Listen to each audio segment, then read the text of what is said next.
الله نحمده ونستعينه ونستغفره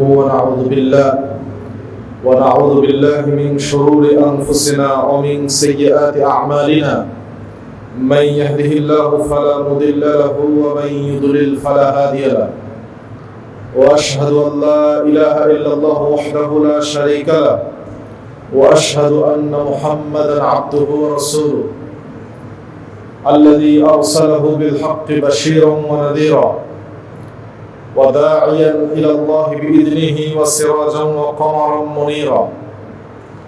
أما بعد فقد قال الله تبارك وتعالى في كلامه المجيد وفرقانه الحميد: أعوذ بالله من الشيطان الرجيم، بسم الله الرحمن الرحيم.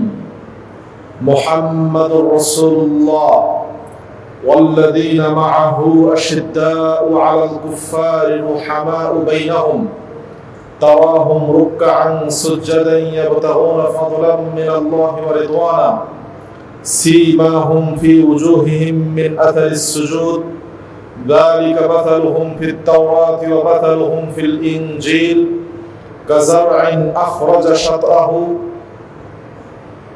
فآزره فاستغلظ فاستوى على سوقه يعجب الزراع ليغيظ بهم الكفار وعد الله الذين آمنوا وعملوا الصالحات منهم مغفرة وأجرا عظيما. সকল প্রশংসা সেই আল্লাহ সুবহানাহু ওয়া তাআলার জন্য, যে মহান রব্বে করিম আমাদেরকে সুস্থ রেখে নিরাপত্তার সাথে জুমার সালাত আদায় করার জন্য মসজিদে আসার তৌফিক দিলেন বলে আলহামদুলিল্লাহ। দরুদ ও সালাম বর্ষিত হোক আমাদের প্রিয় নবী বিশ্বনবী জনাবে মুহাম্মদ রাসূলুল্লাহ সাল্লাল্লাহু আলাইহি ওয়াসাল্লামের প্রতি। আরো আল্লাহ তাআলার রহমত, বরকত, আল্লাহ তাআলার রিজা, সন্তুষ্টি বর্ষণ হোক নবী করিম সাল্লাল্লাহু আলাইহি ওয়াসাল্লামের ওই সকল সাহাবাগণের প্রতি যাদের মাধ্যমে আমরা ইসলাম পেয়েছি, যারা ছাড়া ইসলামের অস্তিত্ব কল্পনা করা যায় না। নবী সাল্লাল্লাহু আলাইহি ওয়াসাল্লামের রেখে যাওয়া আমানতকে যারা আমানতের সাথে, নিশ্চয়তার সাথে, ইয়াকিনের সাথে, পূর্ণ জবাবদিহিতার সাথে আমাদের সামনে পূর্ণাঙ্গ আকারে পেশ করেছেন, যারা রাসূলের জন্য, ইসলামের জন্য, কোরআনের জন্য তাদের জীবনকে উৎসর্গ করেছেন, যারা ইসলামের হেফাজতের জন্য নিজের সব কিছুকে বিলিয়ে দিয়ে আল্লাহ তাআলার রাস্তায় নিজের জীবনকে উৎসর্গ করেছেন, সেই সকল সাহাবায়ে কেরামের প্রতি তাদের ব্যাপারে আল্লাহ তাআলাই বলেছেন রাদিয়াল্লাহু আনহুম ওয়া রাদু আন, যাদের ব্যাপারে স্বয়ং আল্লাহ সন্তুষ্ট, তারাও আল্লাহর ব্যাপারে সন্তুষ্ট। আল্লাহ তাআলা তাদের কবরকে জান্নাতের টুকরা বানিয়ে দেন, বলেন আমিন। সম্মানিত সমবেত উপস্থিত মুসল্লিয়ানে কেরাম, আমি আপনাদের সামনে পবিত্র কোরআনুল কারীমের সূরাতুল ফাতহ এর 29 নম্বর আয়াতে কারিমা তথা সর্বশেষ আয়াতে কারিমা তেলাওয়াত করেছি। সেই আয়াতকে সামনে রেখে আজকের এই পবিত্র খুতবায় যে বিষয়ে আলোচনা করার ইচ্ছা পোষণ করি সেটি হলো শিয়া সম্প্রদায়ের আকীদা, বিশ্বাস এবং তাদের ব্যাপারে আমাদের তথা আহলুস সুন্নাহ ওয়াল জামাতের অবস্থান কি।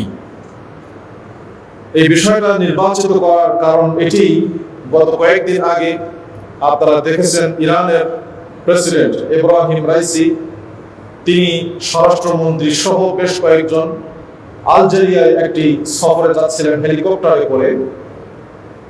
রাস্তায় প্রতিমধ্যে দুর্ঘটনার কবলে পড়ে হেলিকপ্টার বিধ্বস্ত হয়ে তিনি সহ যারা ছিলেন সকলেই সেখানে মারা যান।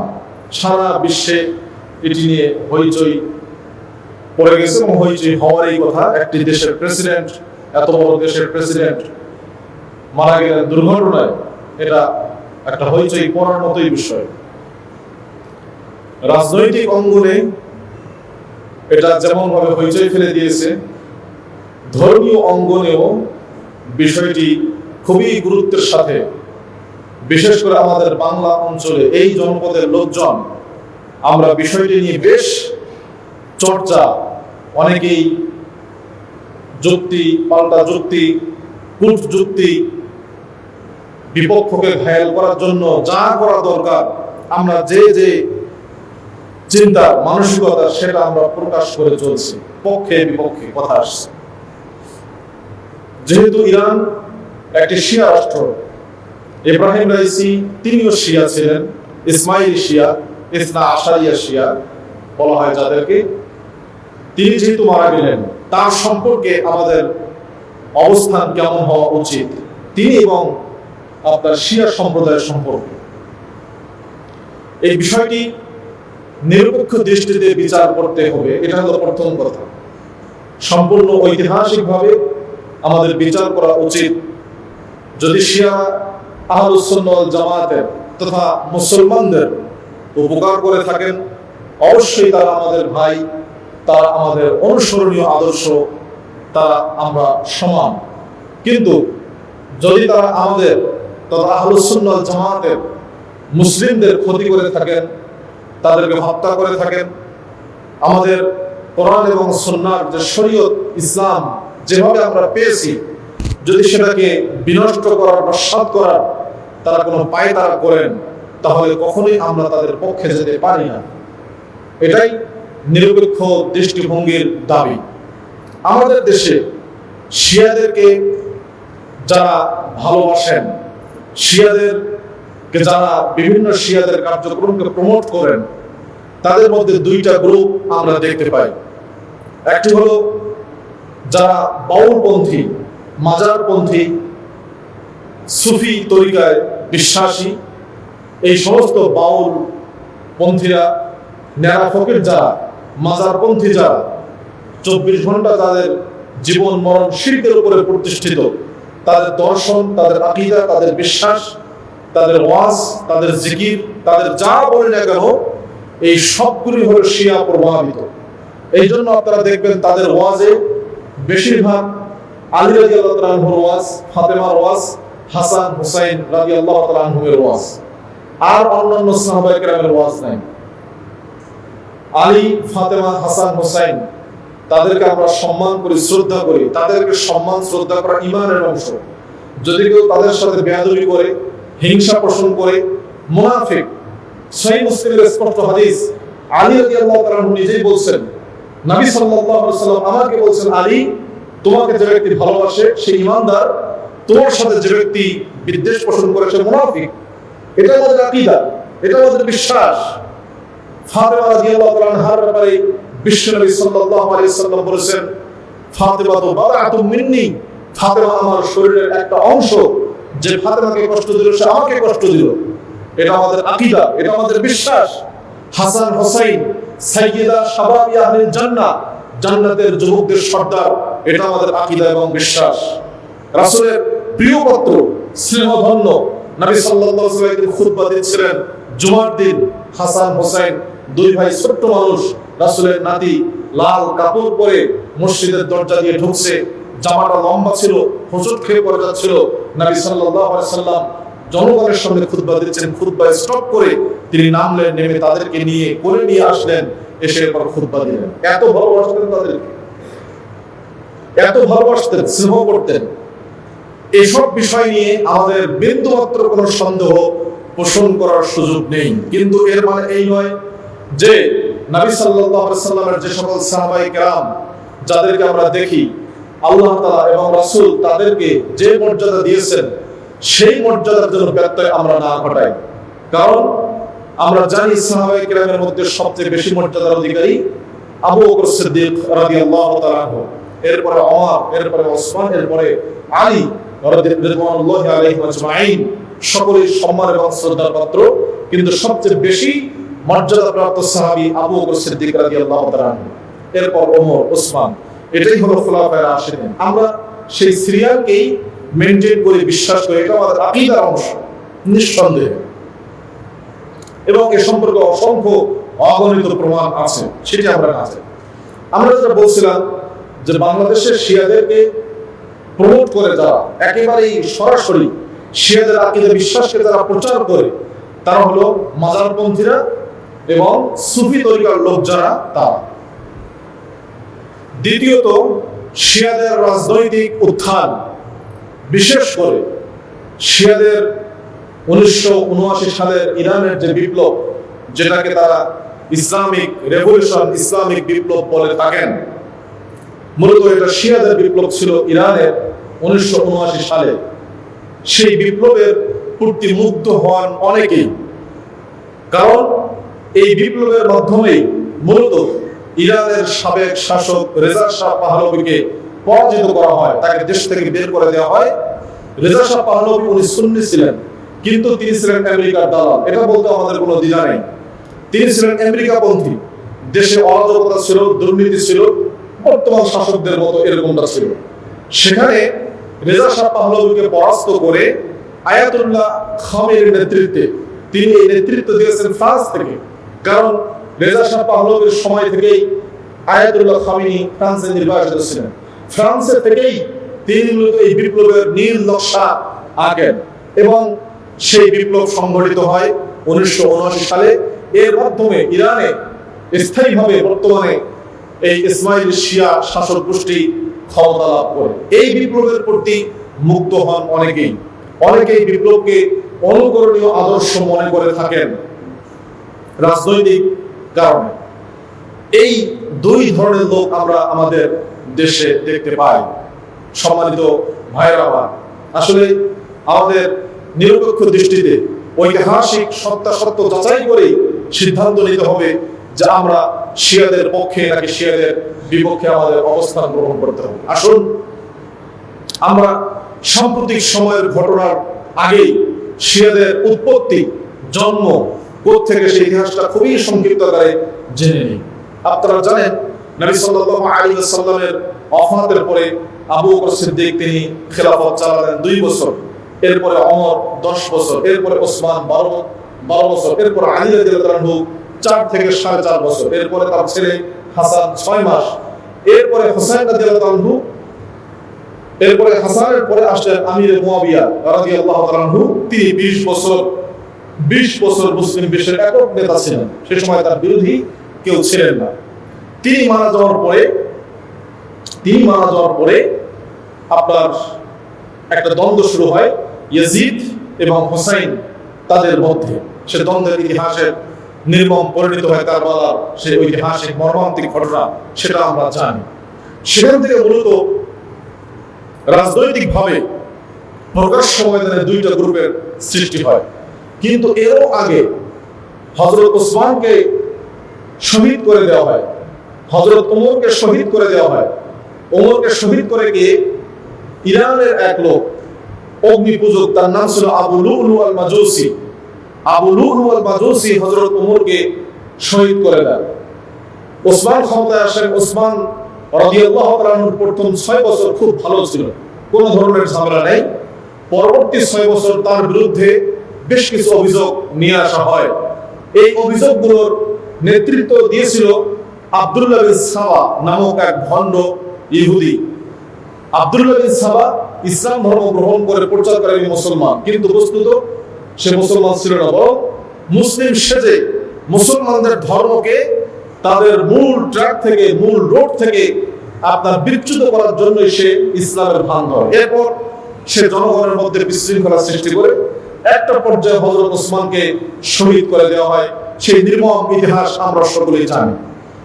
তখন এই গ্রুপটা, আব্দুল্লাহ বিন সাবার নেতৃত্বে যে গ্রুপ, সেই গ্রুপটা আলী রাদিয়াল্লাহু আনহুর পক্ষে সাফাই গাওয়া শুরু করে। তারা বলে যে আলী হলেন সবচেয়ে যোগ্য ব্যক্তি, নবীর জামাই, নবীর পরিবারের সন্তান, নবী পরিবারের বনু হাশিমের সন্তান, কাজেই সবচেয়ে যোগ্য হলেন আলী রাদিয়াল্লাহু আনহু। এমনকি আলীর মর্যাদা বৃদ্ধি করতে করতে আলীকে একটা সময় ইলাহ পর্যন্ত, আল্লাহ পর্যন্ত বলতে তারা দ্বিধা করে না। নাউযুবিল্লাহি মিন যালিক। এই আব্দুল্লাহ বিন সাবাকে শাস্তি স্বরূপ আলী রাদিয়াল্লাহু আনহু মক্কা, মদিনা, কুফা, বসরা এই অঞ্চল থেকে বের করে দেন, নির্বাসনে দিয়ে দেন যে তুমি খবরদার এই জায়গায় আসবে না, আসলে তোমাকে হত্যা করা হবে। আলী দিয়েছেন তাকে নির্বাসন দিয়েছিলেন আলী রাদিয়াল্লাহু আনহু। কিন্তু আব্দুল্লাহ বিন সাবা এবং তার সাথে নতুন মুসলিম যারা ইহুদি, তার সাথে যুক্ত হয়ে মুসলমানদের বিরুদ্ধে ষড়যন্ত্র চালাতে থাকে। এই ষড়যন্ত্র যখন হালে পানি পায় না, উমাইয়ার শাসন আমলের শেষের দিকে এই গ্রুপটি আবারও মাথা চারা দিয়ে ওঠে।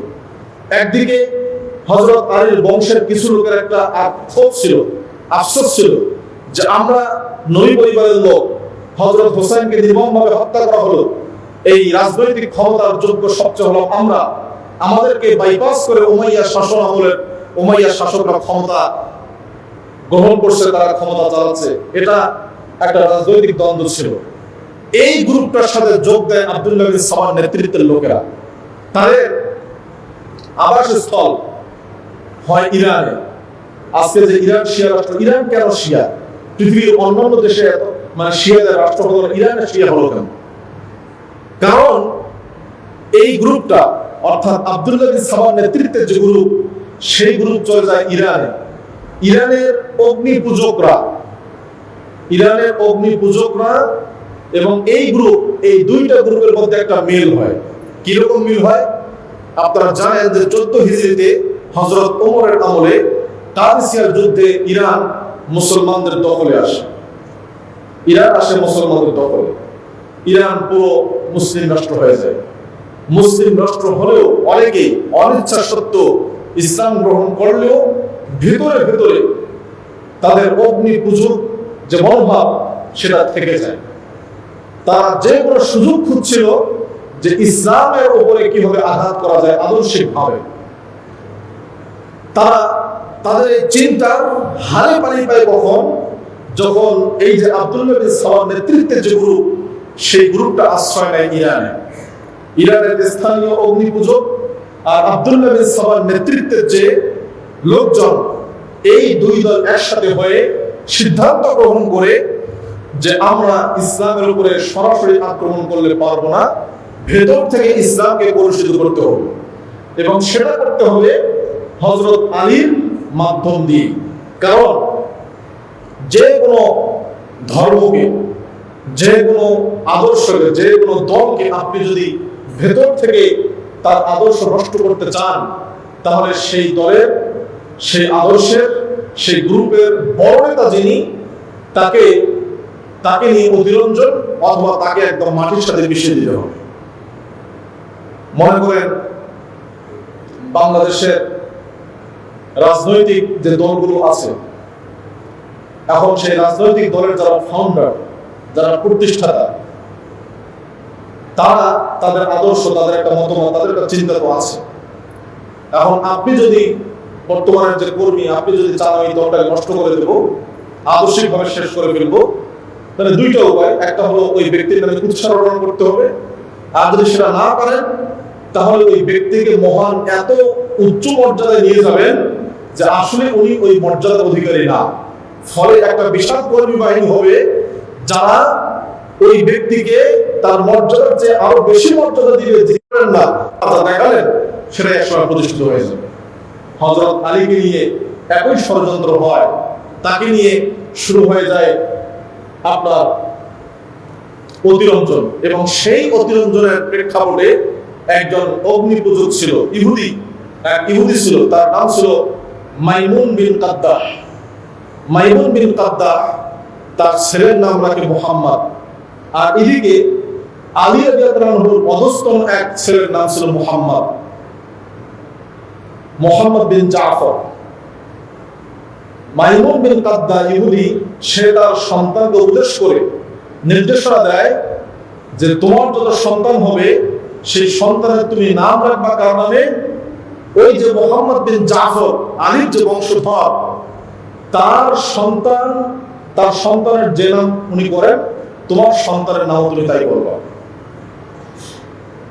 কয়েক পুরুষ পরে দেখা গেল আসল নবী পরিবারের, আলী পরিবারের যে মুহাম্মদ বিন জাফর, তার যে বংশধারা, এই বংশধারা হিসেবে মাইমুন বিন কাদ্দাহ ইহুদির বংশধারার নামের পুরো মিল।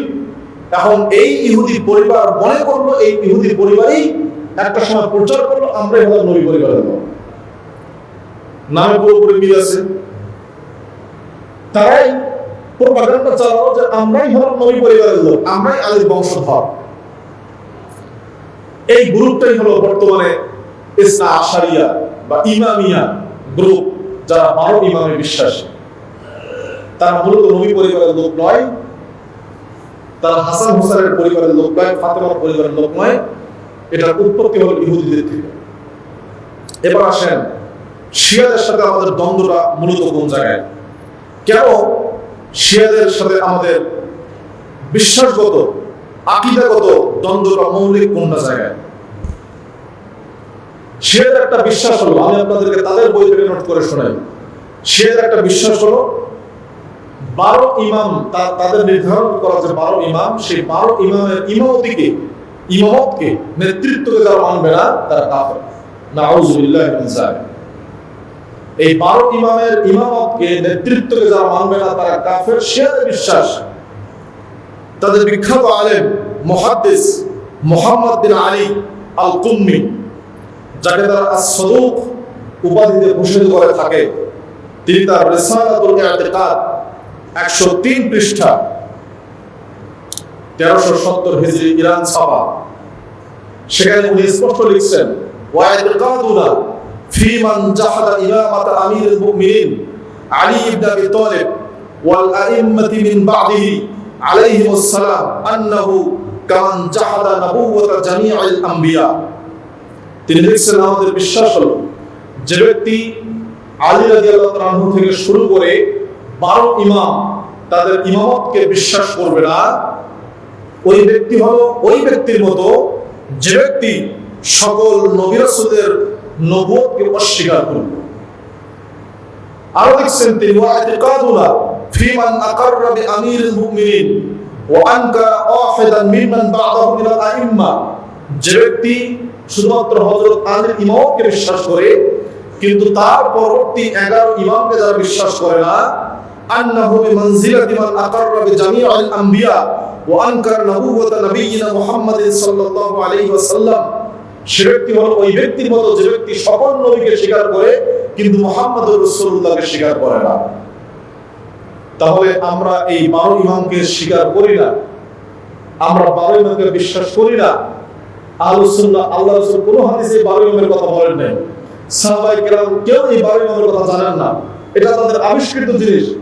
সেই 12 ইমামকে বিশ্বাস না করার কারণে তাদের বিশ্বাস হলো যারা বিশ্বাস করে না তারা কাফের। তাহলে আপনি এবং আমি তাদের বিশ্বাস অনুযায়ী কি কাফের? তাদের কিতাবে উদ্ধৃত জিনিস শুধুমাত্র রাজনৈতিক কয়েকটা মুখরোচক বুলি আর হুমকি ধামকি দেখেই আপনারা খুব মুগ্ধ হয়ে যান। আপনাদেরকে আমি ইতিহাস শোনাবো শিয়াদের অবদান কতটুকু মুসলিম উম্মার জন্য। একটা দ্বিতীয় আকীদা বিশ্বাস তাদের, তারা মনে করে যে আহলুস সুন্নাহ ওয়াল জামাআহ মানে আমরা সুন্নি মুসলমানরা আহলে বাইত তথা নবী পরিবারের শত্রু, এটা তারা মনে করে। আমরা আগেই আমাদের আকীদা বিশ্বাস বলে দিয়েছি, আলীকে আমরা ভালোবাসি এবং তাকে ভালোবাসা ঈমানের অংশ মনে করি, ফাতেমাকে আমরা ভালোবাসি, হাসান হোসেনকে ভালোবাসি, তাদেরকে ভালোবাসা আমরা ঈমানের অংশ মনে করি। তাদের সাথে বিদ্বেষ পোষণ করে একমাত্র কাফের, মুশরিক এবং মুনাফিকরা, এটা আমাদের আকীদার অংশ। এর সম্পর্কে তারা লিখছে, ওয়া আম্মান নওয়াসিব মিন উলামাই আহলিস সুন্নাহ ফাকাসিরুনা আইদান। তারা লিখছে কাশফুল হাকায়েক একটা কিতাব 249 পৃষ্ঠা বইরুত ছাপা। তারা লিখছে আহলুস সুন্নাহ ওয়াল জামাতের আলেম যারা মানে সুন্নি আলেম যারা, তাদের অধিকাংশ হলো নবী পরিবারের বিদ্বেষী বিরোধী। নাউযুবিল্লাহ। মিনহুম ইবনু তাইমিয়া, ইবনু কাসির আত-তিমাশকি, ইবনুল জাওজি ওয়া শামসুদ্দিন আয-যাহাবী, ইবনু হাজাম আল-আন্দালুসি ওয়া গায়রুহুম। বড় বড় ইমাম আমাদের যারা, ইবনু তাইমিয়া রাহিমাহুল্লাহ, ইবনু কাসির রাহিমাহুল্লাহ, ইবনুল জাওজি রাহিমাহুল্লাহ, ইমাম শামসুদ্দিন যাহাবী, ইবনু হাজাম আল-আন্দালুসি, মুসলিম উম্মার শ্রেষ্ঠ সন্তান যারা, তাদেরকে তারা মনে করে এনারা নাকি নবী পরিবারের বিদ্বেষী। ফানাউযু বিল্লাহি মিন যালিক।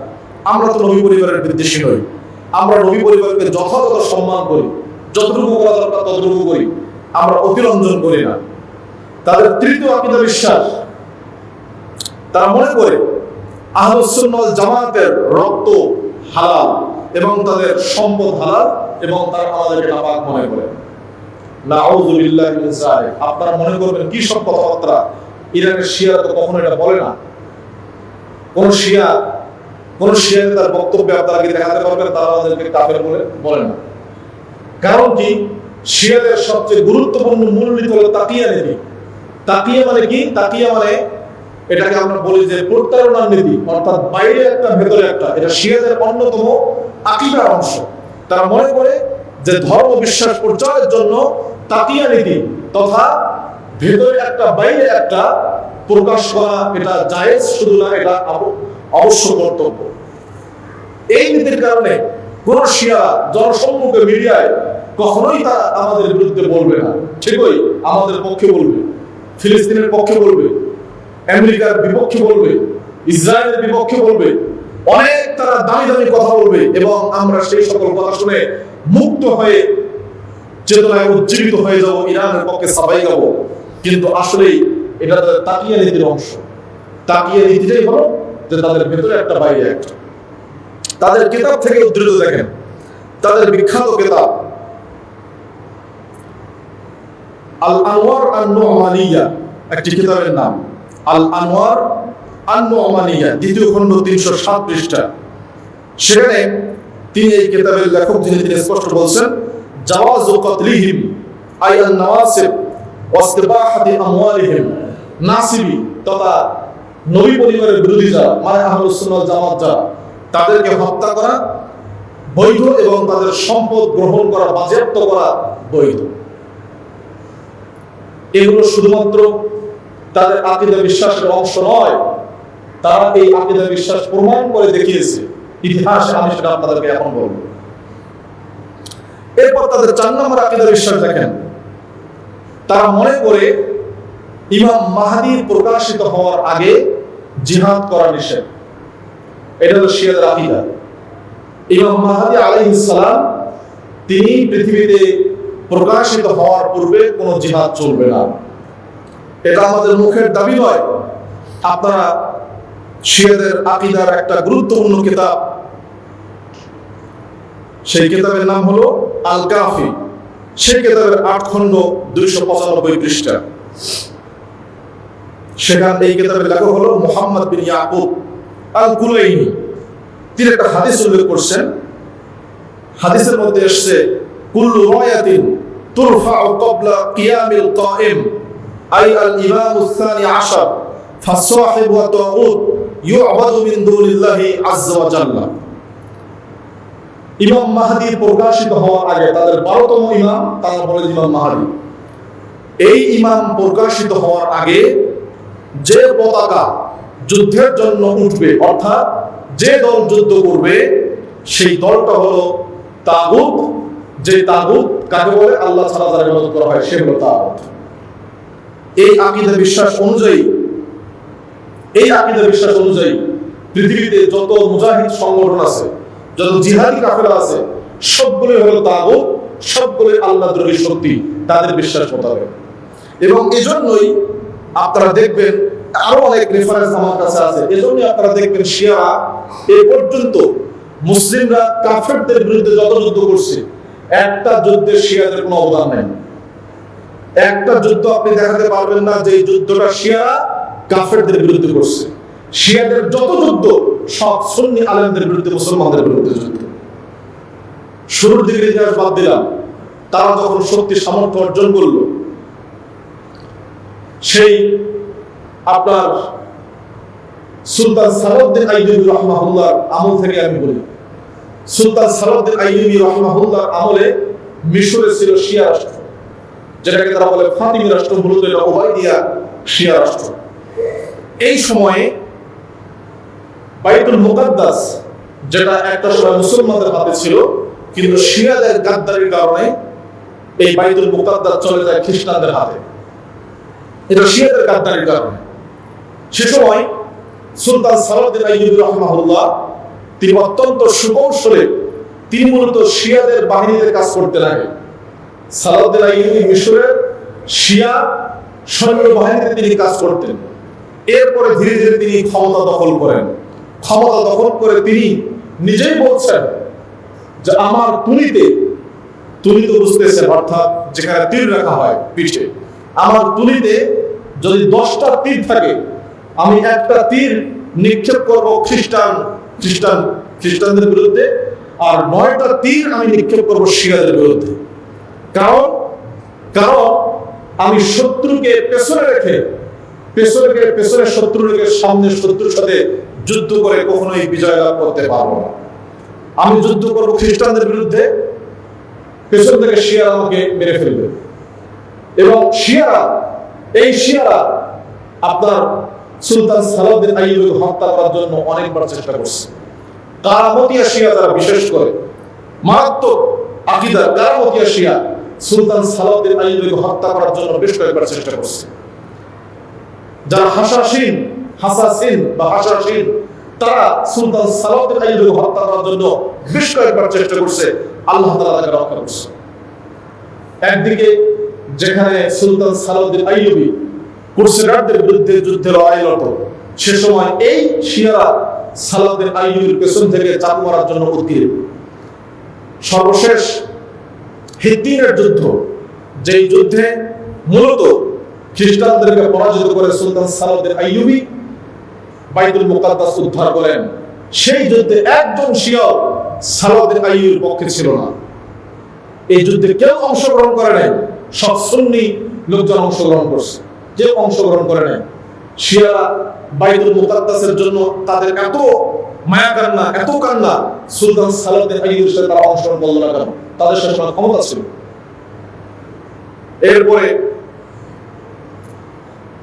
সুলতান সালাউদ্দিন আইয়ুবী শাসনামল বেশ কিছুদিন চালায়। এরপর দুর্বল হতে থাকে, অল্প কিছুদিন তাদের শাসনকাল ছিল। শিয়ারা আবারও মাথা চালা দিয়ে ওঠে। সিরিয়া, বর্তমান যে সিরিয়া, শাম, এই সিরিয়ায় হামদানিরা শাসন করে। এরপরে ইরান এই অঞ্চলে শাসন করে বুহাইয়া শিয়া। মিশরে ছিল ওবাইদিয়া শিয়া। এক এক জায়গায় শিয়াদের এক এক ভাবে মাথা চালা দিয়ে ওঠে। এই শিয়াদের অত্যাচারে আব্বাসীয় খেলাফত ধ্বংসের মুখে। সে সময় হালাকু খাঁ, আপনারা জানেন হালাকু খাঁ, সেই তাতারদের সেনাপতি হালাকু খাঁকে বাগদাদ আক্রমণ করে গিয়ে যখন বাগদাদের আব্বাসীয় খলিফা আল কায়েম লি আমরিল্লাহ এবং যারা ছিলেন সে সময় বাগদাদের খলিফা, সেই বাগদাদের মন্ত্রী ছিলেন শিয়া মন্ত্রী ছিল শিয়া ইবনুল আলকামি সরাসরি হালাকু খাঁকে চিঠি লিখে বাগদাদ আক্রমণ করার জন্য। সেই চিঠি পেয়ে মূলত বাগদাদ, যে 600 বছর মুসলিম বিশ্ব শুধু নয়, সারা বিশ্বের সর্বশ্রেষ্ঠ নগরী দারুস সালাম, মাদিনাতুস সালাম যেটাকে বলা হতো, শান্তির নগরী যে বাগদাদ, সেই বাগদাদ মুসলিম বিশ্বের প্রাণ ছিল। জ্ঞান, বিজ্ঞান, শিল্প, সাহিত্য, কোরআন, সুন্নাহ, দর্শন, চিকিৎসা, যাবতীয় শাস্ত্রের প্রাণ কেন্দ্র ছিল যে বাগদাদ। সেই বাগদাদ শিয়া মন্ত্রীর চিঠির আমন্ত্রণ পেয়ে হালাকু খাঁ তার সৈন্য নিয়ে 656 হিজরি 14 সফর বুধবার আক্রমণ করে বাগদাদ আক্রমণের মাধ্যমে মুসলিম বিশ্বের খেলাফতকে সম্পূর্ণভাবে সমূলে ধ্বংস করে দেওয়া হয়। তাতেও শিয়াদের ওতপ্রোত সরাসরি প্রত্যক্ষ সহযোগিতা ছিল। বাগদাদের এই নির্মম ইতিহাস ইবনুল কাসির রাহিমাহুল্লাহ তিনি লিখেছেন, প্রায় 40 লক্ষ মানুষকে হত্যা করা হয়। 40 লক্ষ মানুষ, লাশ দাফন করার মতো কোনো লোক ছিল না। চিল শকুন এসে লাশগুলো খেয়ে ফেলতো। এত দুর্গন্ধ ছড়ালো লাশের কারণে, যারা বেঁচে ছিলেন সেই দুর্গন্ধে তারাও মারাত্মক রোগে আক্রান্ত হয়ে মারা গেলেন। মুসলিম বিশ্বের এই করুণ পরিণতি, এটাতে চূড়ান্ত পেট ঠুকে দেয় তারা, এই শিয়া। এরপরে শিয়াদের অত্যাচার মাত্রা অতিরিক্ত বেড়ে যায়। চারদিকে শিয়াদের নির্যাতন সুন্নিদের বিরুদ্ধে। সে সময় খোরাসানের একজন মহাপুরুষ সালজুক বিন দাক্কাক, তিনি সুন্নি জনগণকে সাথে নিয়ে শিয়াদের বিরুদ্ধে আন্দোলন শুরু করেন। এই সালজুক বিন দাক্কাকের নেতৃত্বে সুন্নি লোকজন আবারও জড়ো হয়, একত্রিত হয়, শক্তি সঞ্চার করে এবং আব্বাসীয় খেলাফতের সহযোগিতা নিয়ে অবশেষে শিয়াদেরকে দমন করতে সক্ষম হন। এই সেলজুকদের মহান সম্রাট, মহান বীর আল আরসালান নাম অনেকে শুনবেন, আল আরসালান। সেই আল আরসালান রোমানদের বিরুদ্ধে, রোমান খ্রিস্টানদের বিরুদ্ধে যুদ্ধ করে। সেই রোমান খ্রিস্টানদের বিরুদ্ধে যুদ্ধে, মালাজিকাটের যুদ্ধে, ঐতিহাসিক যুদ্ধ হয়। সেই যুদ্ধে এক পক্ষে মুসলমানরা, আর এক পক্ষে খ্রিস্টানরা। সেই যুদ্ধেও এই শিয়া মুসলমানদের কোনো সহযোগিতা করেনি, মুসলমানদের বিরুদ্ধে তারা অবস্থান গ্রহণ করছে। মোট কথা, বিশ্ব ইতিহাসে যতগুলো যুদ্ধ, খ্রিস্টানদের বিরুদ্ধে, ইহুদিদের বিরুদ্ধে, কাফেরদের বিরুদ্ধে কোন যুদ্ধেই তাদের অবস্থান সক্রিয় ছিল না, বরং উল্টা পেছন থেকে মুসলমানদেরকে আক্রমণ করছে। শিয়ারা তাদের মতবাদ, তাদের মাযহাব, তাদের আকীদা বিশ্বাস প্রচারের জন্য মিশরের প্রতিষ্ঠা করে জামে আল আজহার। এটা এখন শিয়াদের হাতে নেই, এটা সুন্নিদের হাতে, কিন্তু এটা প্রতিষ্ঠা করছে মূলত শিয়ারা 963 হিজরিতে, প্রাচীন প্রতিষ্ঠান বিশ্ববিদ্যালয়। সেখান থেকে তারা শিয়া মতবাদ, শিয়া আদর্শ ইত্যাদিগুলো প্রচার করতে থাকে। তাদের বিরুদ্ধে বাগদাদে এই সেলজুকদের বিখ্যাত মন্ত্রী, মহান মন্ত্রী নিজামুল মুলক, তিনি বাগদাদে সুন্নি মাযহাবের প্রচার এবং প্রসারের জন্য প্রতিষ্ঠা করেন মাদ্রাসা নিজামিয়া, ঐতিহাসিক মাদ্রাসা, মাদ্রাসা নিজামিয়া। এরপর সেলজুকদের পরে আসে কারা ক্ষমতায়? উসমানীয়রা, অটোমান সাম্রাজ্য পৃথিবীতে আসে। তুরস্ক কেন্দ্রিক, তুরস্কের তার রাজধানী স্থাপন হয় ইস্তাম্বুলে। সেখান থেকে সারা বিশ্বকে অত্যন্ত সুকৌশলে, নিরাপত্তার সাথে উসমানীয়রা শাসন করে আসে। এই উসমানীয়দের শেষ মুহূর্তে যখন একদিকে ইংরেজদের কূট ষড়যন্ত্র, ইউরোপের আপনার ষড়যন্ত্র, অন্যদিকে ভেতর থেকে ইহুদিদের ষড়যন্ত্র, মুস্তফা কামাল যাকে বলে আতাতুর্ক, অর্থাৎ তুরস্কের জনক, এই আতাতুর্ক মুস্তফা কামাল মূলত ইহুদি বংশোদ্ভূত ছিলেন। উনি ছিলেন ইহুদি বংশোদ্ভূত।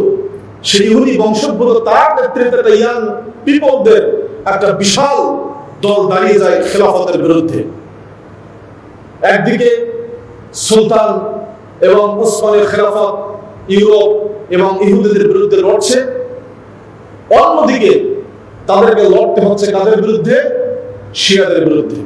কারণ সেই সময়, যে সময় শিয়াদের উচিত ছিল মুসলমানদের আহলুস সুন্নাহ ওয়াল জামাতের সাথে মিলেমিশে ইউরোপের বিরুদ্ধে যুদ্ধ করা, সে সময় এই শিয়ারাই উল্টা বাগদাদ, ইরান এই অঞ্চলে সুন্নিদেরকে কচুকাটা করে। সে সময় উসমানীয় খেলাফতের কারণেই সুন্নিরা নিরাপদ থাকে এবং সুন্নিদেরকে তারা চরমভাবে এই শিয়ারা হত্যা করে এই অঞ্চলগুলোতে। সেখানে তাদেরকে ডিফেন্স করে উসমানীয় খেলাফতের লোকজন, তাদের সুলতান। এই শিয়াদের ইতিহাস, কারণ তারা যুদ্ধে জড়াবে না। কেন?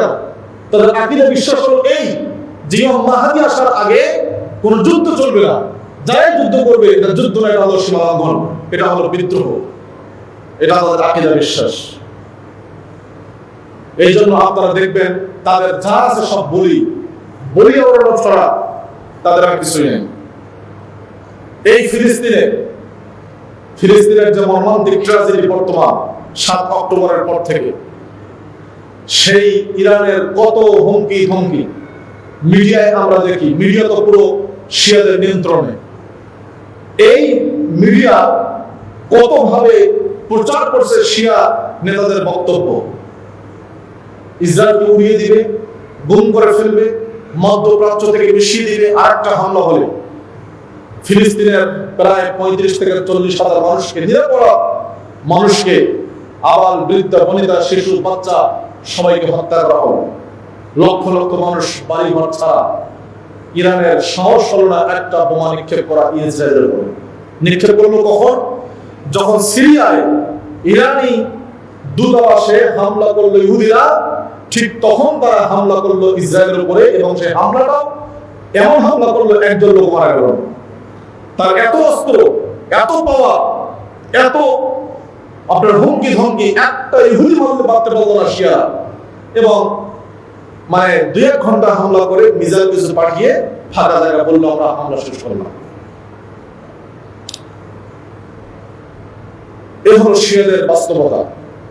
এই শিয়া আবু বকর সিদ্দিক, ওমর, তাদের সবচেয়ে বড় শত্রু ওমর, তাদের সবচেয়ে বড় শত্রু আবু বকর, তাদের সবচেয়ে বড় শত্রু আয়েশা সিদ্দিকা রাদিয়াল্লাহু তাআলা আনহা।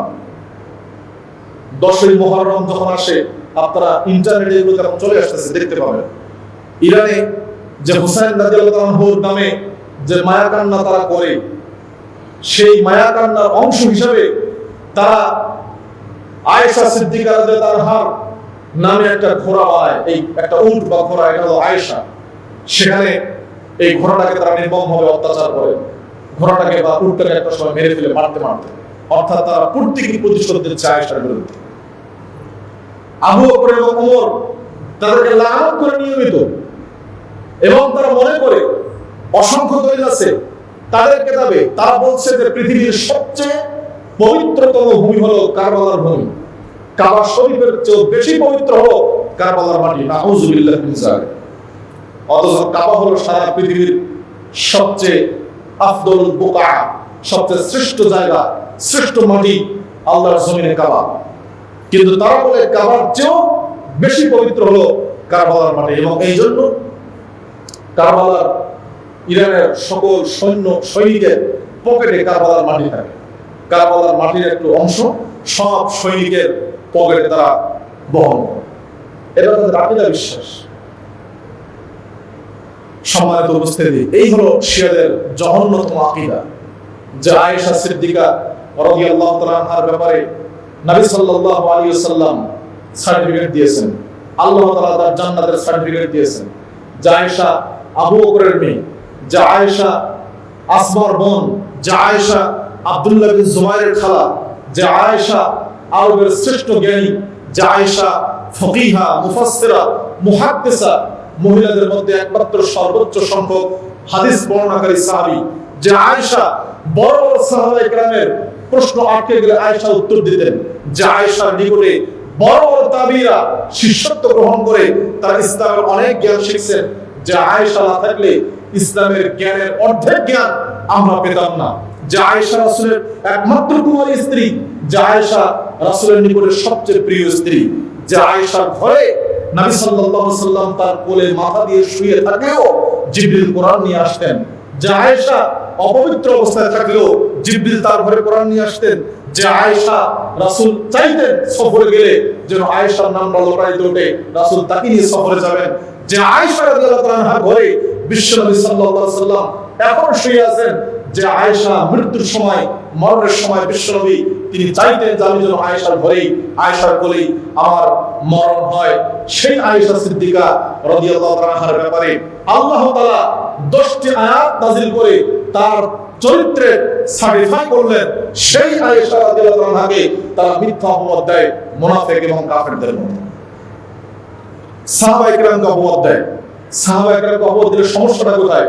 সমস্যাটা হলো এই, আমরা ইসলাম পেয়েছি সাহাবীদের মাধ্যমে, সাহাবীরা হাদিস বর্ণনা করছেন, সেই সাহাবী যদি নির্ভরযোগ্য হয়, নির্ভরযোগ্যতা হারান, অনাস্থা ভাজন হন, আস্থা ভাজন না থাকেন, তাহলে তাদের বর্ণিত হাদিস কেউ মানবে? কেউ মানবে না। উনি তো নির্ভরযোগ্য না, ওনার হাদিস মানবো কেন? তাদের বর্ণিত হাদিস যদি আমরা না মানি, আমরা যখন ইসলাম পালন করি সেই ইসলাম কি থাকবে? সেই ইসলাম থাকবে না। সেই ইসলামের অস্তিত্ব আপনি খুঁজে পাবেন না। তাদের বর্ণিত হাদিস অনুযায়ী ইসলাম পালন করতে হবে। বর্তমান যে ইসলাম, সেই ইসলাম আর থাকবে না, ইসলাম আর ইসলাম থাকবে না। অথচ এই সাহাবায়ে কেরামের ব্যাপারে আল্লাহ তাআলা কোরআনে ডিক্লেয়ার দিয়েছেন, মুহাম্মাদুর রাসূলুল্লাহ, মুহাম্মদ আল্লাহর রাসূল সাল্লাল্লাহু আলাইহি ওয়াসাল্লাম ওয়াল্লাযিনা মাআহু, আর তার সাথে যারা আছেন অর্থাৎ সাহাবায়ে কেরাম, আশিদ্দাউ আলাল কুফার, কাফেরদের উপর অত্যন্ত কঠোর, রুহামাউ বাইনাহুম, পরস্পরের মধ্যে দয়াশীল, রহমশীল। আল্লাহ তাআলা এরপর বলেন, তারাহুম রুকআন সুজদান ইয়াবতাগুনা ফাদলাম মিনাল্লাহি ওয়া রিদওয়ানা। হে নবী, আপনি তাদেরকে দেখতে পাবেন হয়তো রুকু অবস্থায়, না হলে সিজদা অবস্থায় আল্লাহর দরবারে কায়ম বাক্যে একাগ্র চিত্তে নির্জনে আল্লাহর নিকট কান্না করছে। আল্লাহর মর্যাদা, সম্মান, ইজ্জত, আল্লাহর অনুগ্রহ তারা তালাশ করছে। মাসালুহুম ফিত তাওরাত ওয়া মাসালুহুম ফিল ইনজিল, এদের দৃষ্টান্ত, এদের উপমা শুধু কোরআনে নয়, এদের দৃষ্টান্ত, এদের উপমা তাওরাতেও আছে, ইনজিলেও আছে। এবং ইসলামের যে উত্থান, নবী সাল্লাল্লাহু আলাইহি ওয়াসাল্লাম একাই তো ইসলাম, তিনি প্রতিষ্ঠা করে যেতে পারেন না, একাই তো তিনি করেন নাই, তিনি বলছিলেন, কিন্তু তাকে সহযোগিতা করছেন কারা? সাহাবায়ে কেরাম। আব্দুল্লাহ বিন মাসউদ এই জন্য বলছেন, উলাইকা আসহাবু মুহাম্মাদিন সাল্লাল্লাহু আলাইহি ওয়াসাল্লাম, তারা হলেন রাসূলের সাহাবী। ইখতারাহুমুল্লাহু লিসুহবাতি নবিয়্যি, তাই হলো সেই ব্যক্তি যাদেরকে আল্লাহ তাআলা তার নবীর, তার বন্ধুর, তার দোস্তের সুহবতের জন্য নির্বাচিত করেছেন। এই মর্যাদাই তো বিশাল। আপনি যতই, আমি যতই আমল করি না কেন, আপনি যতই তাহাজ্জুদ পড়েন না কেন, যতই দান করেন না কেন, বিশ্বনবী সাল্লাল্লাহু আলাইহি সাল্লাম বলেন, তোমাদের কেউ যদি উহুদ পরিমাণ স্বর্ণ দান করে, একজন সাহাবীর এক মুঠ অথবা অর্ধ মুঠ দান করার সব পরিমাণ সওয়াব বুঝতে পারবে না। কেন এই মর্যাদা? কেন? কারণ তারা রাসূলের সাহচর্য পেয়েছেন, রাসূলের সাহচর্য পেয়েছেন তারা, এটাই হলো তাদের মর্যাদার মূল কারণ। আর একজন কৃষক তার ফসল লাগানোর পরে, ধান লাগানোর পরে একটা বীজ, সেখান থেকে ধানের শীষটা যখন যত বেশি বড় হয় তত শক্তিশালী হয়। একটা সময় সেই শীষে ধান আসে, ধান পেকে যায়, মাথা নুয়ে যায়, সারা মাঠ সোনালী হলুদ হয়ে যায়। কৃষকের খুব ভালো লাগে, ইউজিবুল কুফার নাবাত, এই ফসল ক্ষেত মাঠ কৃষককে আনন্দিত করে।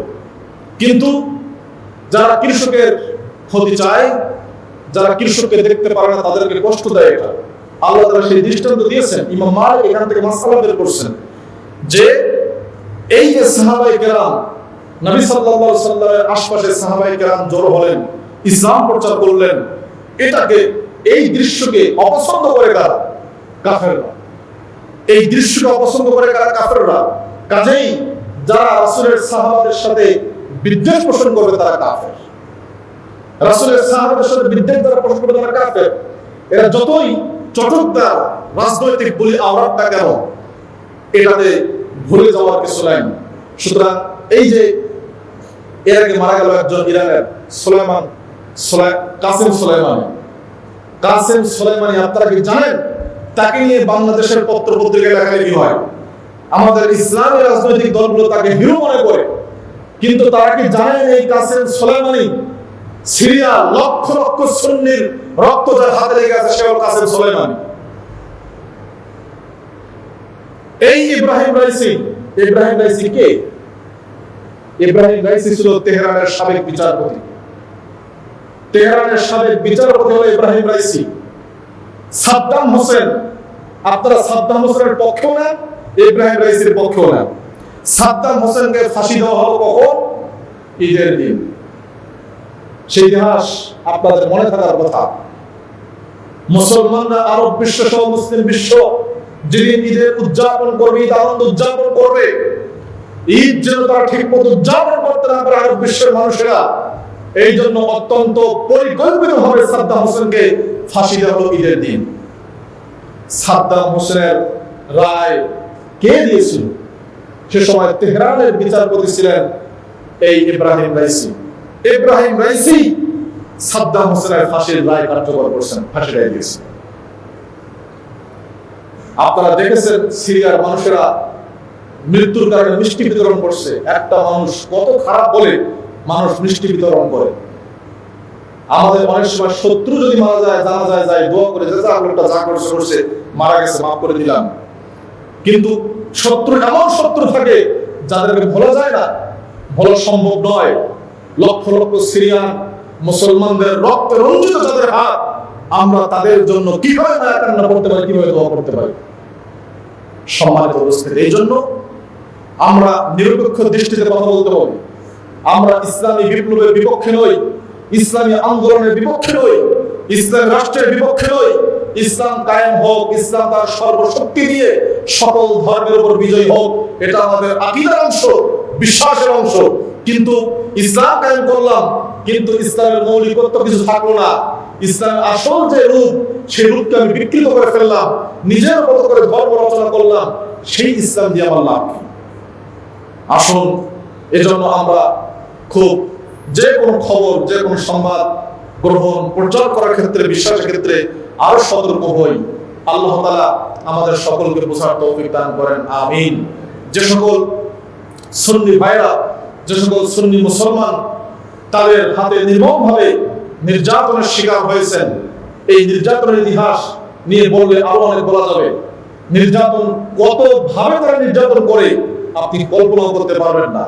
কল্পনার বাইরে ড্রিল মেশিন দিয়ে, যে ড্রিল মেশিন, যে ড্রিল মেশিন আপনারা দেয়াল ফুটা করেন, সেই ড্রিল মেশিন দিয়ে সুন্নিদের পেট ফেলে তাদেরকে হত্যা করা হয়েছে।